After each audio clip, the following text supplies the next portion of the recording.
Welcome to the complete collection of Charles Barkley's greatest stories. First and foremost, I want to thank everybody for all the support so far. This is a new episode, a fresh episode, and a long episode. Thank you to all of those who commented on the last episode and said that you wanted to see Charles Barkley. Here are a few comments on the last episode, and to be featured on the next episode, comment down below which player you would like to see next. If you have been enjoying this series, it would really mean a lot to me if you could quickly hit that like button. It takes 2 seconds and it really does help get the videos out there. If you are new and you want to stay up to date with all the new episodes, be sure to hit that subscribe button and hit that notification button so you never miss an episode in this series. If you have missed any of the previous episodes, there is a playlist link in the description box down below and on the screen right now. And lastly, I do want to apologize for not uploading as frequently as I would have liked. I just completed mid-semester college exams, but now the videos are back up and running, and to make up for it, I thought I would make a 30-minute Netflix type special for all of you guys to enjoy. So get your popcorn, sit back, relax, and welcome to Charles Barkley's greatest stories. Look at him, how can you not love him? No, I got one. Go ahead, finish killing us.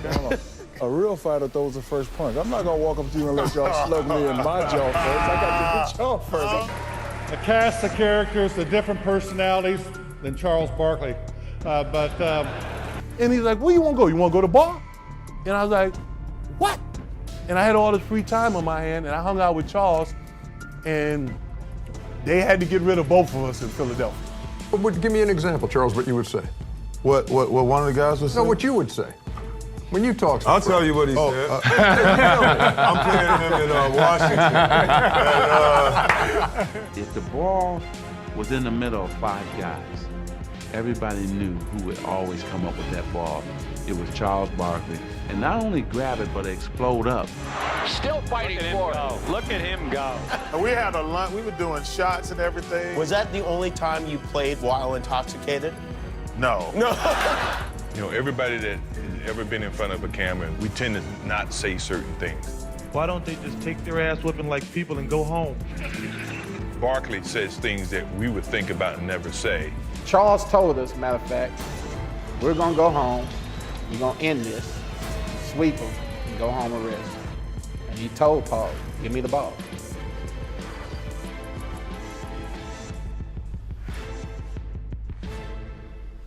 It was an even worse poster. Hey, but I got to tell you, the first time he dunked on me was in college. I'm like, this little fella, who's this little fat guy? He can't play. They threw it away. Barkley with a great anticipation. Look at the big guy move. Bingo and a foul. Well, when I first saw Charles, I looked at him and said, this big guy. This big guy can't play. And he dunked him. And I looked at this guy like, how can this big guy put all his weight in the air? He goes up, boom. I'm like, hey, he's pretty good. In the Georgia-Auburn, Georgia-Auburn rivalry. America, it's either A, get dunked on, B, get a finger or arm broken, or smile on camera. That's it.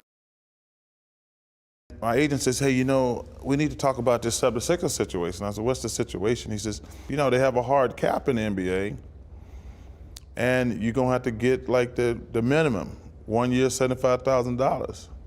I said, I didn't leave college for $75,000. I think you weighed 284 pounds before the 76ers drafted you. And they wanted to 300. Okay, and they wanted you to at least, I heard, get down to 275 before the draft. You end up getting down to 272 pounds, and then what happens? So I said, well, we got to make sure the Sixers don't draft me down. So we went on a 2-day eating binge. We got up the first morning, I had like 6 pancakes, bacon, wash it down with a vanilla shake. Then we went to lunch. I think I had like 4 or 5 pieces of Kentucky Fried Chicken, some mashed potatoes, some coleslaw. Then we went to dinner someplace. I had like a T-bone steak, had a baked potato. And then next day did the exact same thing. So we fly to Philly. I get on the scale. I'm like 302. I like 302. And Harold Cass cursing me. You That's the fat, owner of the 70s. You fat, lazy, blah, blah, blah. just get out of here. Get out of here. And we take the train up to New York. And I got to tell you something. If people take a good look at the tape, and when they said with the number 5 pick, the 76ers take Charles Barkley, the look on my face is, are you kidding me? You weren't smiling. I wasn't smiling because I was like, I left college for $75,000. In the 1984 draft, Philadelphia selected him number 5. The Philadelphia 76ers select Charles Barkley of Auburn University. Initially, I wasn't that excited. You're talking about someone under 6'5", playing a power forward position in the NBA. And I remember telling my agent, I said, oh my God. But in fairness to the Sixers, they ended up trading 2 guys. They traded 2 guys, and my first contract was 4 years, $2 million. So I'm off and running then. Charles's first year was quite an experience. Charles would act up. Charles wouldn't run back to half court. Charles was very difficult, to say the least. When I walked in that locker room the first day, I was on cloud 9. But also, I couldn't decide, should I call him Dr. J, Mr. Irving, or what? And now he made it easy for me. He came up to me the first day and said, hey, I'm Doc. And that was it. With Moses and myself, I mean, I think he really looked up to us because we were already established. Yeah. And, you know, the thing that most people don't understand, the biggest influence in my basketball career has been Moses Malone. And I pulled Moses aside, and I said, Moses, why am I not getting to play? And Moses, you know, he's really brutal. He said, you fat and you lazy, young fellow. You fat and you lazy. I'm like, oh, I'm fat and I'm lazy. He said, you need to lose some weight. He says, you want to work hard, I'll help you, Big Mo, I'll help you. You could see that Charles wanted to be great, but he didn't want to work at it. So I said, Charles, you know, things you got to do, it's not going to come easy because right now you into pro ball, you got a lot of great athletes. So what you got to do, get the attitude and get mean and get aggressive and come play every night. And he was great. And I think at that time I was like 290. He says, I want you to lose 10 pounds. So I lose 10 pounds, I'm 280. He said, I want you to get to 270 now. I get to 270, and now I'm like, okay, you can tell I'm in shape now, and I'm getting to play. He says, get to 260. At this point, I'm starting to kick some butt. I'm starting to play well. You can play, obviously, extended periods of time. And he says, I want you to get to 250. I'm really rolling right now. And then he said, get to 240. He said, I want to experiment.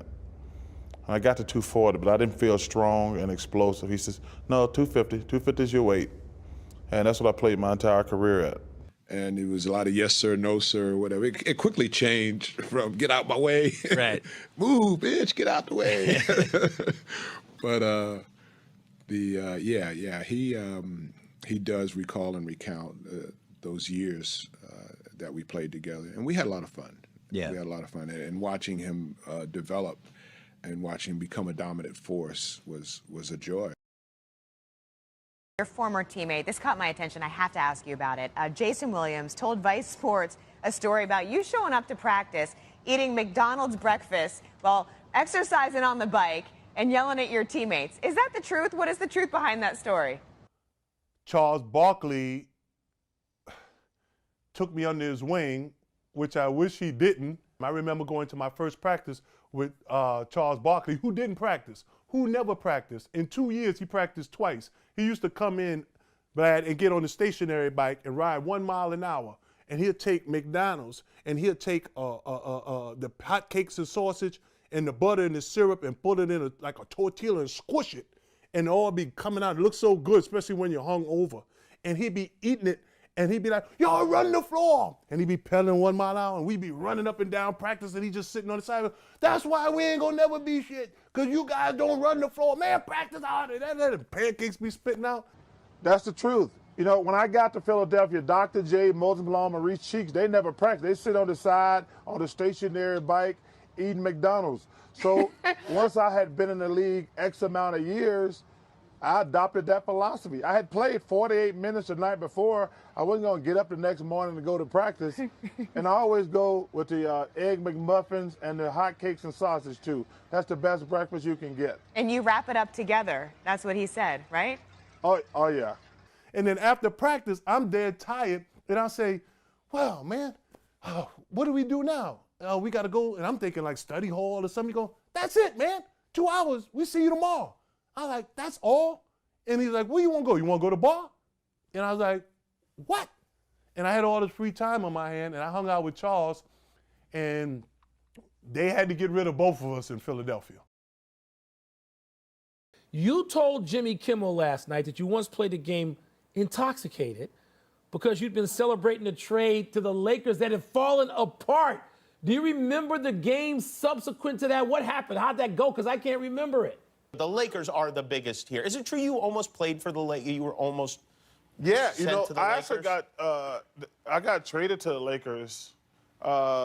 So I get a call from my agent one morning. This is one of my last years in Philly. I got a call from my agent first thing in the morning. He says, we think the Sixers and the Lakers have a deal. And he says, I think we got a deal. You're going to the Lakers. So me and two of my boys, this is about 11:30 during the day. And what year is this? I want to say 90 somewhere, late 80s. So you're in Philly? Yeah. Okay. And I was so excited. And he says, I said, the deal done? He says, yes, the deal is done. So me and my boys went out to celebrate. We started getting drunk in the middle of the day. I was so excited. And then about 3 hours later, I get a call from my agent saying the Sixers backed out of the deal. My agent calls me back about 3 hours later. He said the Sixers pulled out the deal. And we got a game that night. I don't remember anything about that game. And Mike, I tell you what, I have never drank before a game before, but that's the only time I've ever did it in my life. I don't even remember the game. I don't even know if I played good or bad or who we played. It was in Philly, and it was before the year I got traded. Did you hit double figures that night? I don't remember. You once played the game intoxicated. This is one of my last years in Philly. It was in Philly, and it was before the year I got traded. I get a call from my agent, and he says, I think we got a deal. You're going to the Lakers.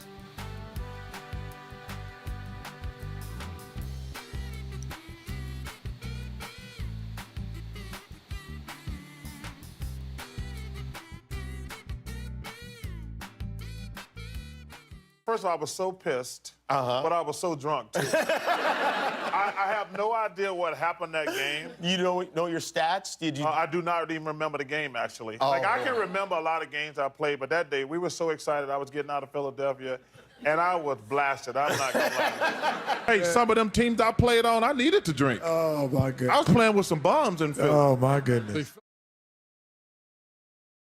You know, Charles was the kind of player that, you know, he just exude confidence. You know, he knew he was a good player, and he demonstrated that every night. And you know, there are a couple of, you know, true story is, you know, we're playing against the Detroit Pistons, and you know, they have Isaiah and Joe Dumars, and this is when Dennis Rodman was on the Pistons as well, and you know, they have Bill Laimbeer, and I have an awful first half. You know, like I'm scoreless. I have 0 points. I'm 0-7 from the field, and I'm just playing awful. And coming out the second half, Charles literally grabs me by my collar, by my jersey, and grabs me sort of close to him. And then, you know, I can't say exactly what he says, but it's more like, you know, get your crap together. You know, you're too good to be, you know, scoring 0 points and, you know, out there playing like, you know, so I'm like, holy crap, you know, what's going on? And, you know, that alone to say, you know, I had a great second half, but, you know, but he had faith in me and the confidence that, you know, he knew he was the #1 player on the team, and he was like, you know, you're number 2. You know, I need you to go out there and score and be my number 2. And he made sure every night that I was prepared and ready to play. So I owe a lot to Charles. was it like, truthfully, playing against Charles Barkley? One moment that I can pick with Charles, we were playing Philly in the playoffs. And I guess I got into a hot rhythm, and I had about 40-some points. Years. Jordan does what he just did to rookies and veterans alike. And Michael Jordan. He's playing against a guy who was a great rebounder. His job is not right. And B.J. Armstrong, the 5 for Chicago. But Charles is yelling. I can hear him yelling in the huddle. So I'm like, who's going to guard this guy? Somebody's got to guard this guy. That's all right. I guard this guy. Jordan. And a matchup, Charles Barkley defending Jordan. So I go in and we're playing, and we got into a switch. And Charles jumps out and guards me. And yeah, I never known Charles as a defensive stopper. So the first thing he does, he breaks down in this defensive position with hands up. Everything looks technically right. And I just laugh. I say, when the hell are you going to start playing defense? And who taught you how to get in a defensive stance? And I had to pass it. But that's the type of guy. He would take on a challenge, even though he was not up to the challenge. He didn't care. And that's just him. Give me an example, Charles, what you would say. What one of the guys would say? No, what you would say. When you talk. I'll tell you what he said. I'm playing him in Washington. I'm playing him in Washington. And he's a little older. I think, it was maybe 4 more years in his career, but, and I foul him. And I get away with it, come back down. And the next time, he's going off at the ref. He fouled me. And I'm like, I ain't fouling him. He over there crying. And the ref, he's like, he looked at the ref, he's like, I scored 24,000 points or something. I scored 20,000 points right here in this position. You gonna tell me he ain't fouled me? And the ref just shook. And I knew I was in trouble, because I was like, this ref, the ref was intimidated by his talk. But a lot of guys, like you said, it's not malicious, it's just what you're doing. I just hated when a guy thought he could guard me, to be honest with you. I'm like, dude, please, just work hard, but you can't stop me. Is there any way to foretell a 56-point night? No. What did he get, 56 or something like that against the Warriors in one series? And it's just what he did. He could do that. Because he could do stuff like that, sometimes you let him be a minute late to the bus. We are underway. Game 3 in Oakland. A victory by the Suns, and the season ends for Golden State. A Warrior win, and they stay alive in the play on Friday. Barkley from 15. Swish, it's good. The game against C. Webb and those guys was just revenge. That was by Byron Houston. We told Coach, don't let Byron Houston check the check. Like, no, he's strong. He's like, he's 6'1". Don't let him check Big Chuck. That game was so funny because I remember Byron Houston. And I remember I went to the bench. Well, I remember going to the Warriors bench, and I'm talking to Don Nelson. I said, Don, I got like 10 points in the first 3-4 minutes of the game. He says, we're not gonna double you. You're not gonna double me? He says, nope. Because I had a triple-double. I think that was game 3. So I had a triple-double game 1, I had about 8 assists in game 2. So Nelly says, we're not gonna double you tonight. I says, you're not? You got a guy named Don Nelson saying he doesn't need to double team Charles. And he said, if you can beat us, beat us. And we still laugh about that story to this day. Out to Barkley. Fake the 3. Wants to shoot it again. Got it. What a first quarter for Sir Charles. So I scored like 27 points. Did not miss a shot. 11 for 11 from the field. 3 3-pointers. So I run over again. I said, let me ask you, you're not going to double me. He says, you can get as many as you want. I said, okay. I actually personally think Game 7 to get to the finals is the best game I ever played. Okay, we lose Game 6 in Seattle. So I called Frank Johnson, who's one of my good friends on the team, back to the plane. I said, Frank, I need to talk to you in the back. I said, Frank, what can I do to get this team pumped up for Game 7? He says to me, we're going to be fine. Don't worry about it. We're going to win Game 7. I said, how do you know that? He says, you never been to the finals. You never been to the finals, right? I said, no. He says, you just got to play the best basketball game of your life. And he said, we'll follow. I says, really? That's a good, interesting point. And I said, Okay, but I said, I got to get the rest of the team. He said, just go and just BS with them. Just make them laugh, have fun with them, but all the pressure's on your back. He said, you won MVP. You never been to the finals. You got Game 7 at home. You just got to play the best basketball game you ever played. Barkley just won't be denied. And grabbed at midcourt by Barkley. Here's Charles. Whammo! Serves Charles with a steal and a wham, bam, slam.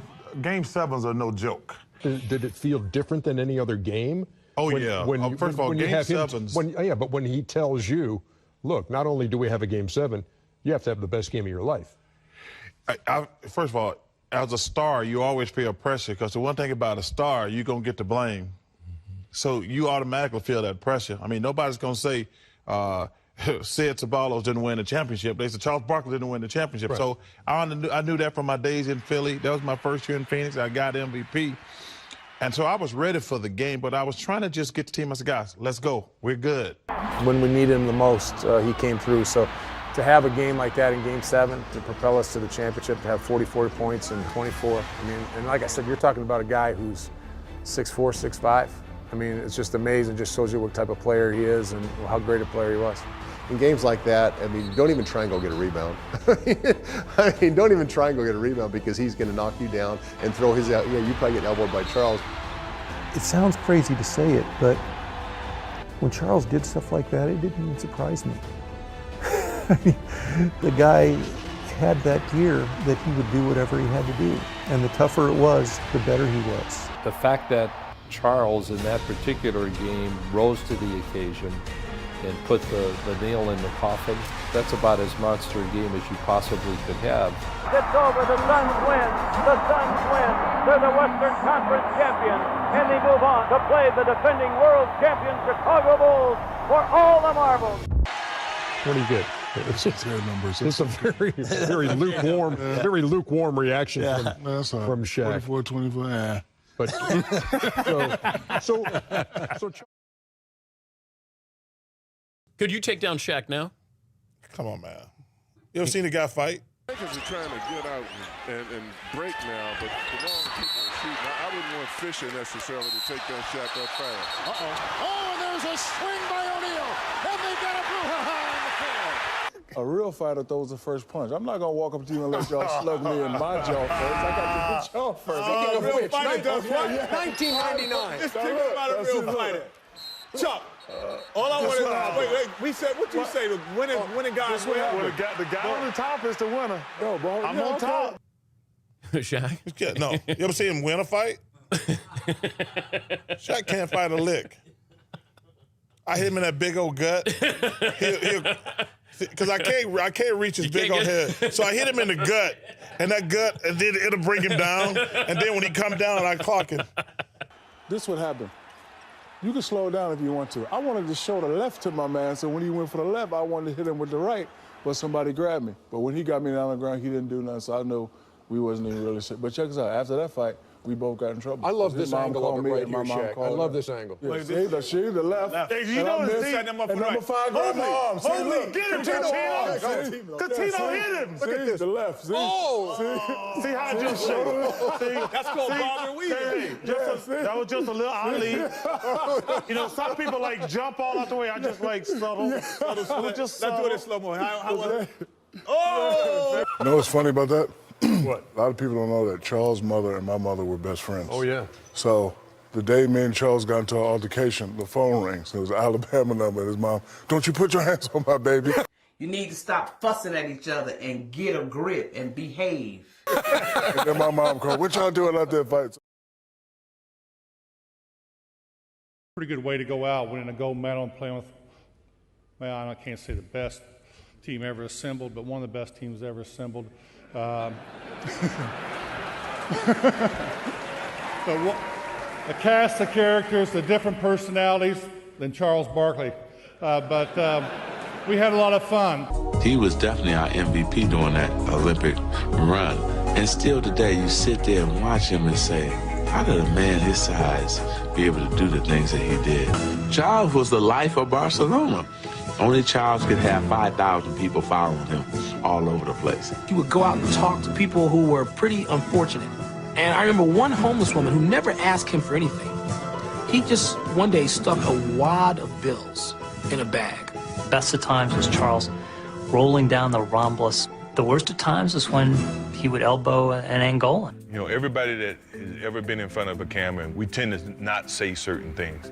Why don't they just take their ass whipping like people and go home? Barkley says things that we would think about and never say. We're gonna have a little revenge in our hearts for 72 and 88. David, well, he can't say that because he's a Christian, but He said, man, you don't talk honestly enough to the media. You need to tell them what you're really thinking. I said, Charles, you talk too much to the media. You need to stop telling them everything you're thinking. And when Charles was asked about the team's first opponent, his prediction was as honest as ever. I don't know anything about Angola, but Angola's in trouble, I think.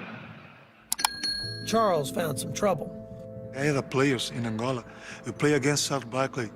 They told us there's no a kid, a fat boy, is many aggressive in the pain. Rebound Barkley.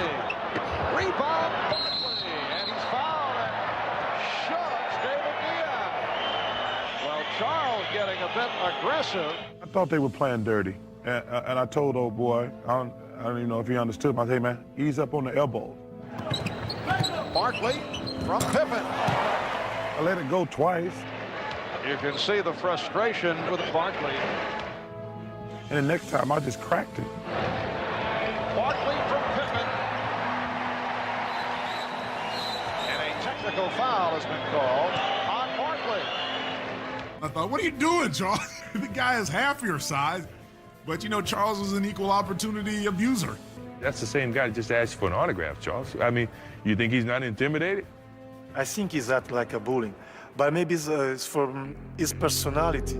They were throwing elbows as well, so Charles being a competitor, he's going to throw an elbow back. I asked him whether that was in keeping with the Olympic ideal, and he said, hey, it's the ideal of the playground. This is the way you play. I said to Michael, Michael, why don't you have a talk with Charles? You know, get him calmed down a little bit. He said, we've tried, it's your turn. Well stood the elbow. Well, he hit me, I hit him. That's the way it is. Charles made you look like the ugly Americans, which we were trying not to do. We said to Charles, look, man, you're a reflection of all of us. So if you do it, they're not going to write the article that Charles Barkley did. They're going to say the dream team. Everybody always had the same question. How much of an ass is Charles Barkley? Hey, Jack, when am I going to be on the cover of Sports Illustrated for this stuff? I should be on the Dream Team cover. And then every time you'd go spend time with him, you know, you'd just realize that he was the most enjoyable act, not only in all of sports, but possibly in all of pop culture. Sometimes I dream that he is me. I just want to be like Mike. So Barkley strolled Los Ramblas, a man of the people if ever there was one.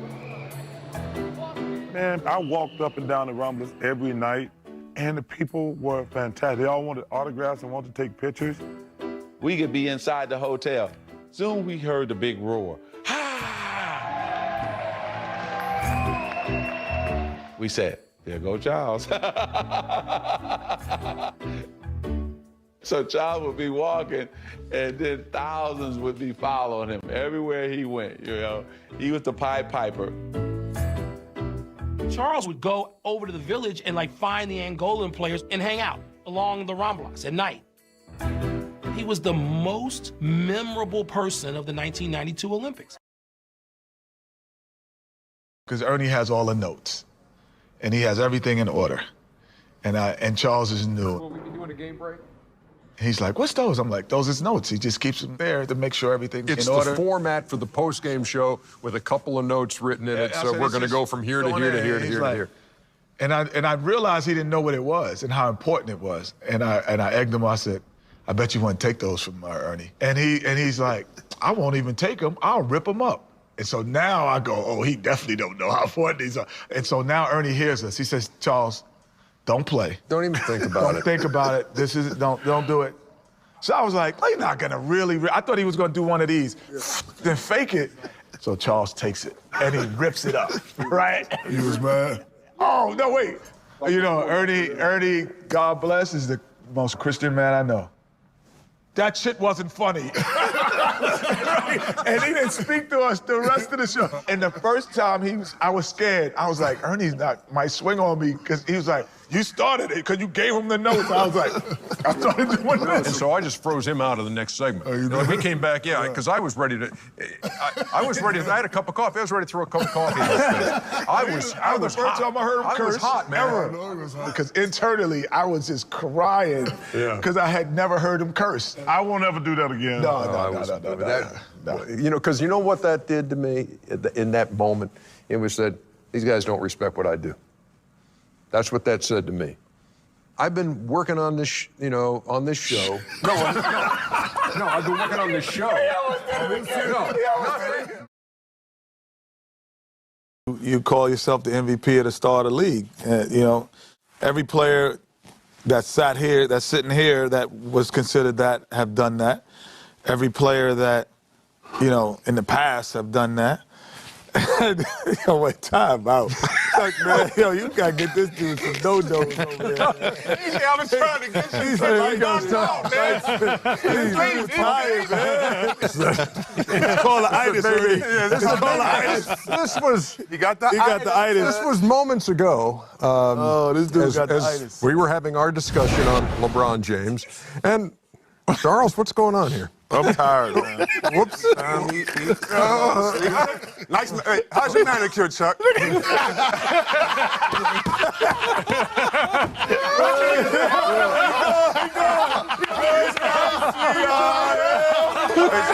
Watch the lids. He about to wake up and agree with you, though. He about to wake up and agree. What's this? I didn't know what was going on. And if you made it all the way through, shout out to you. If you enjoyed it, please help me out by hitting that like button, subscribe if you are new, and hit that notification button to stay up to date with all the new episodes in this series. If you would like to comment down an NBA player next, feel free to do so, and I'll catch you guys in my next episode. Here are 2 videos you might enjoy. With that said, I am out. Peace.